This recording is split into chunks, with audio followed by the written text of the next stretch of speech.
guys, welcome back to another collection video.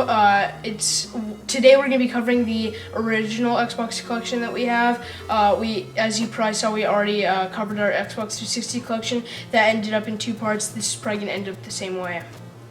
Depends on how much we have to say about each game.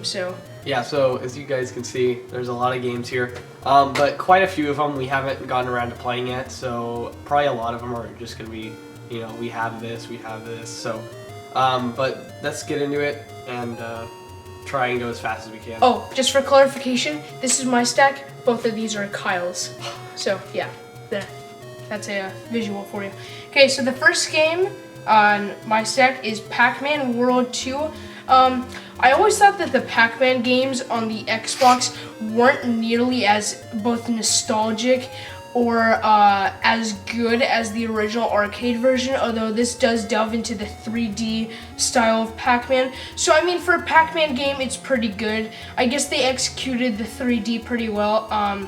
It is fun to play, although after a while it does go a little bit stale. I have a loose copy here, but Kyle actually has a full copy, and he'll show you that later. Yeah, I don't know. That one, it's not the same as the Pac-Man I think of, so it definitely wasn't one I liked, but... Where am I supposed to put this? Put it back there. Next one, my first one here is Spy vs. Spy on the Xbox, and this is based off the Mad comic series. There was a game on the NES, which is okay. This takes that and I think brings it to like a whole new level. It's 3D, there's lots of levels, cool power-ups and weapons, and it's a really fun party game. It did have Xbox Live when it came out, and I never got to play it online. Seems like it would have been pretty cool though, so this one's definitely a fun one to get, especially if you're having a couple friends over. Okay, one of my most beloved childhood games was a game called Kung Fu Chaos. This game is 4 players, so it lets everyone play that's possible, and it's just the greatest game for like fighting, like not like shooter or anything. This is like physical fighting with like knives and overhyped power-ups that do way too much damage. The game is way too gory, which is actually one of its better perks. I'm going to check the condition of this game just to see how it is. I think we got it from a Hollywood video, yeah. So I don't know if it's probably kind of scratchy. It has a bunch of light scratches everywhere. But this game, after our first Xbox broke, I traded it in to Hollywood Video, and I felt so crappy after I did that, or wherever I traded it in, that I had to get it back. So I did, and nostalgia hit me. I guess what my next priority would be is, after to spend $20 over at Best Buy to get a brand new copy of the Lego Star Wars The Complete Saga, this would be the game that I buy brand new complete on eBay, because cool. I love this game. Yeah, I love that game too. It's one of my favorites on the system. Definitely underrated. This next one, Terminator Dawn of Fate. Could not be more underrated. Well, no, could not underrated. be. Yeah, underrated. Sorry. No, it's thankfully it deserves its underrated. Or yeah, I have a 3-word review for this. This game sucks. That's all I'm gonna say. It's so bad. This game is underrated, man. That was God. One heck of a tongue twister right there. I would never say that. Oh, this next one I love. ToeJam and Earl 3 Mission to Earth. Primarily, one of the reasons why I got this game was, Kyle, I know this will probably make you feel good, was because I wanted you to be able to play it again. I didn't care so much for it, but at the time, I don't believe that Kyle had sufficient funds to buy this game. So I decided, hey, he loves this game. It's one of his favorite childhood games. Why not get it? Basically, for the purpose of him to have fun with it. It's an okay game in my opinion. To Kyle, it's basically like the childhood that he wishes he'd grown up with since the minute he was born. I think it's my second favorite Xbox game behind Kung Fu Chaos. Yes, Kung Fu Chaos is my first favorite game. This game is in better condition, however, than Kung Fu Chaos. But once I get that brand new copy, I want to get amazing. That one complete or brand new. That would be amazing. Basically, what we should do is we should just build up sufficient funds, and then we should look through our entire stack of games, see which ones we love the most, and buy brand new copies of them. All right. This next one is Oddworld Munch's Odyssey. Now, this one I bought a really long time ago, so I don't remember much about it. Haven't played it for a while. It's the only Oddworld game I've played, and from this one, I wasn't a huge fan. I think I do. One thing I remember is there's like soda machine power-ups, and you like drink sodas and get these powers. That's really all I remember. But yeah, I was not a huge fan of this, but I bought it for pretty cheap, so it's an interesting game. I've heard it's not one of the best Oddworld games, but I guess it's worth picking up for just a couple bucks.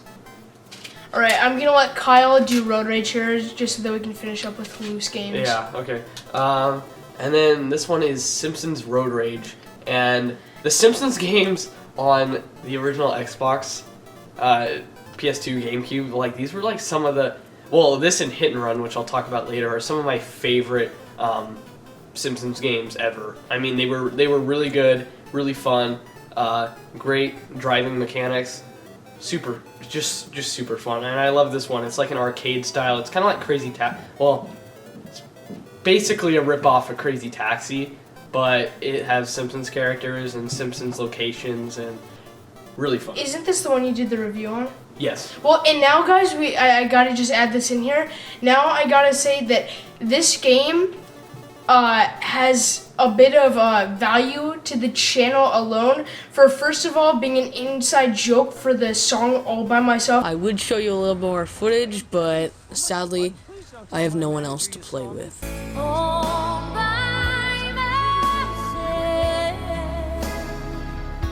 And for being currently the second highest viewed video on our channel. Yeah, so one of my first reviews, probably one of my favorite videos I've done on this channel, just because some of the jokes in it. But really great game. Check out my review if you guys haven't heard about it already. The review was made a while ago, so it was made like near the beginning of the channel. Not the best quality. I made it on my laptop, but I think it was pretty good for the time. And yeah, glad to have this game. All right, starting on Halo games. Halo 2. Let's get Halo 1 here too. Yeah, let's just get Halo 1 here too. I see what you did there. Okay, so here this is. Alright, so yeah, I'm just gonna do these both in one, since they're part of the same saga of games that kind of got worse as they went along. These two games, while yes, extremely overrated, they were still really good. Probably some of my favorite first-person shooters ever. Although Halo 3 is still, in my opinion, the best campaign in the saga. Although Halo Reach still stands as my favorite Forge game in the entire saga. Reach, that's the best. So anyways, yeah, Halo Combat Evolved was this is actually a bit of a kind of landmark for me, only because when I went into GameStop one day with Kyle, this was the first rated M game I ever got, and honestly, nobody we know thinks it should be M, because the only thing it has is gore, and sometimes they say the D word here and there, and it's not even that bad.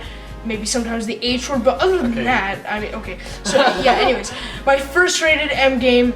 I think that was actually, those two games were the games that got us wanting the Xbox, I think. I can't remember, because I remember the first game we got was Disney Skate Adventure or whatever. Yeah. With the Xbox, which, in its defense, it wasn't a terrible game. But we don't have it anymore. But I think we did play those before we got our Xbox, so I think that's what got us into wanting to get an Xbox. And then we didn't get them for a while. It took us a while to actually get them because our parents were kind of skeptical about it. But yeah, really memorable games. You know, just fun, and we spent countless hours playing with friends on them. And so after playing Halo Combat Evolved, I saw Halo 2, realized it was from the same franchise, and realized it was in the Steelbook, which actually isn't in half bad condition. Although it is gonna- missing the bonus disc. That's true. But yeah, the disc is basically in average condition. I know just like we've the rest. kind of been rambling, but I have to say, when we bought this game, it's probably one of the best times at GameStop I've ever had. When I bought that game, or when we bought that game, I don't remember who it was. I actually asked because the bonus disc wasn't in there. This was when they were still keeping the discs in the game cases. But I actually asked the guy if he had the bonus disc, and he said no. But if you want, I can call you when we get one in. Or I'll, because we actually went in there quite a bit. So I think he's like, yeah, if we get one in, next time I see you, I'll tell you if we have one. So, it never happened, but it's the thought that counts. yeah. So I mean, GameStop was good. Yeah, so it's like I don't remember that time, but it's like ever since then, if that is a true story, ever since then, my trips there buying used games have just gotten worse and worse, and honestly, I kind of wish they would pick themselves up. But anyways, let's stop talking about Halo and move on to the other games, because we're already at the 10-minute mark. I'm gonna go through a couple of these pretty quick for this episode, because I already know it's gonna be a two-parter. We're already gonna have to Maybe cut even this. a three-parter. But this next one here is From Russia with Love. And this one I think I got for about $1. It was probably one of the cheapest games I had bought at that time. Before, because we went to the Portland, they had a world's largest garage sale at the Expo Center, and this was a really long time ago. It was like the first, even like sort of resembling a flea market kind of thing. So I used to just buy games at GameStop and on eBay and stuff, so I wasn't used to prices this low. So this kind of holds some value for me because I got it for so cheap. So yeah, and we didn't really go to Goodwill either. So to get one of these games for like $1 was pretty insane for me at that time. So that's why I remember this one. Didn't play the game very much. All I remember is like a jetpack scene. That was kind of fun, but probably only put about an hour into it. But yeah. These two games, I'm just gonna bundle them up because honestly, when this game first came out, we thought it was like the coolest game ever. Yeah, it was the first dance game we ever had. And we thought it was just really cool. And then after playing this game for a while, we got bored of it. And then we saw this game when we went on Craigslist and bought our new Xbox. Yeah. And we didn't even play it, I don't think. yeah. By that point, we were just got tired of them. And honestly, I'm probably never gonna play them again because I don't like them anymore. I didn't even like this one to begin with. So yeah, that's what I have to say about those games. Okay, this next one here is actually a two-pack. It's Sega GT 2002 and Jet Set Radio Future.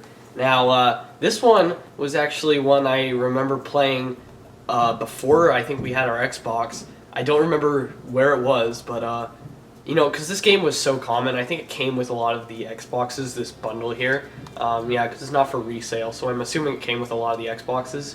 But I do remember playing Jet Set Radio Future and thinking it was really strange, but also really fun. And I played it again a couple weeks ago, and I really enjoy it, even though it is pretty weird.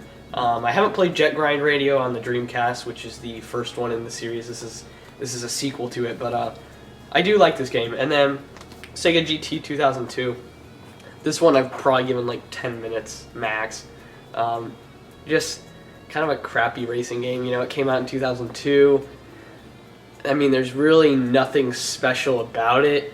There are, not to say there aren't older racing games that are worth playing, but this one's just, I don't know, there's nothing really great about it.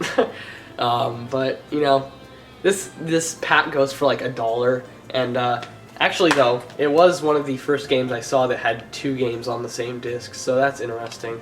And then also it actually has 2 manuals, though. They printed 2 separate manuals, so that's interesting. But yeah, this is super cheap. You can find it for like $1 anywhere, really. I bought this for $20. $20? Why 15 maybe. Why I did I'm it? pretty sure that's wrong. Why I did it? I don't know. I liked the movie Jaws, and then I got this, and I realized, sure, it's fun to eat people alive, sink ships, and destroy homes, but after half an hour, you get bored of it, and you just want to return it to where you got it and take your money back. I have not played this game more than once for about a half an hour to an hour, and I already got stuck, and I am annoyed of it. So, yeah, that basically sums up this game. I'll continue. Okay. Actually, let's go with this one. This one is Sonic Mega Collection Plus. Now, if you guys know, there are quite a few Sonic Collection games for the PS2 and the Xbox and the 360 and all that. This one includes the all the major Genesis games plus 6 Game Gear titles. Also comes with a couple unlockable games. One I do remember that's on here that's not a Sonic related game is Comic Zone, so that's interesting. But this is actually one of the few Xbox games that I didn't give away. And yeah, so this is one I've had since I got it, back when the Xbox was still kind of relevant. But yeah, I really enjoy this. It's a nice way to get all the Genesis games and the Game Gear games and play them on a big TV in pretty good definition. So yeah, definitely worth checking out if you're a Sonic fan. Never played it. Well, that's a quick one. Okay, I'll go with this one.